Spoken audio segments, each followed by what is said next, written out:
बुनकर और साधक।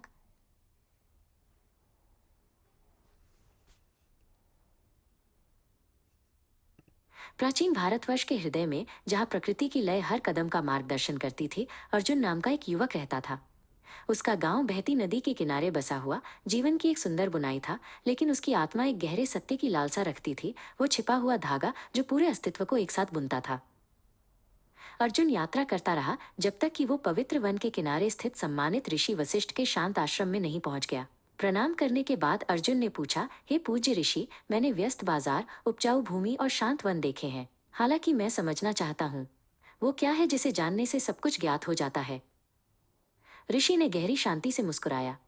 युवा अर्जुन, तुम परा विद्या, सर्वोच्च ज्ञान, ब्रह्म का ज्ञान, अविनाशी का ज्ञान चाहते हो। अपर विद्या भी है, वेदों, अनुष्ठानों और उन सांसारिक विज्ञानों का अध्ययन जो तुम अपने गांव में देखते हो। कल्पना करो, ऋषि ने शुरू किया। उनकी आवाज प्राचीन रहस्यों को ले जाने वाली एक कोमल हवा की तरह थी। एक महान बुनकर जिसका सार ही सभी अस्तित्व का स्रोत है। ये बुनकर किसी बाहरी चीज की आवश्यकता के बिना अपने ही अस्तित्व से एक शानदार जाल बुनता है। इस जाल को ध्यान से देखो अर्जुन। क्या तुम्हें अनगिनत तारे, चमकते सूरज, जीवन से भरे ग्रह दिखाई देते हैं? यहाँ तक कि जो पहाड़ और नदियां तुम जानते हो, वे भी इस ब्रह्मांडीय बुनाई के जटिल पैटर्न मात्र हैं। अर्जुन इस दृष्टि से मंत्रमुग्ध होकर खुद को जगमगाते धागों का एक हिस्सा महसूस कर रहा था। हाँ पूज्य ऋषि, मैं उन सभी को देखता हूँ। पूरा ब्रह्मांड मेरी आंखों के सामने खुल रहा है, एक सपने की तरह।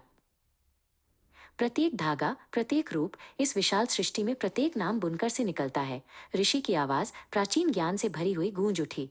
ये उसके अपने अस्तित्व का एक विस्तार है। फिर भी बुनकर अपने गहरे स्वभाव में अछूता, पूर्ण और असीम रहता है। बुनकर धीरे धीरे जाल के धागों को वापस खींचना शुरू कर देता है। ब्रह्मांडीय परिदृश्य संघनित होने लगता है। आकाश गंगाएं और तारे छोटे होते जाते हैं, केंद्रीय प्रकाश की ओर वापस खींचे जाते हैं। जाल के कुछ तत्व फीके पड़ रहे हैं, जो एक सुंदर विघटन का संकेत दे रहे हैं।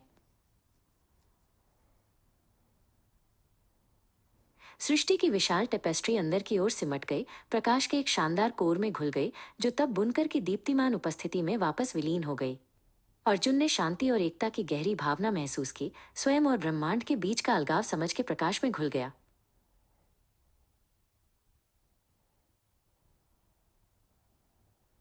बुनकर मेरे पुत्र ब्रह्म है, ऋषि वशिष्ठ ने निष्कर्ष निकाला। उनकी आवाज युगों के ज्ञान को प्रतिध्वनित कर रही थी। सभी का स्रोत, पालक और अंतिम गंतव्य। इसे वास्तव में जानना उस धागे को जानना है जो पूरे अस्तित्व को एक साथ बुनता है और भीतर स्थायी शांति खोजना है। अर्जुन, उसका हृदय समझ से भरा हुआ, जानता था कि उसने अपनी गहरी लालसा का उत्तर पा लिया है। वह सच्चा ज्ञान जिसने उसकी सभी धारणाओं को बदल दिया था।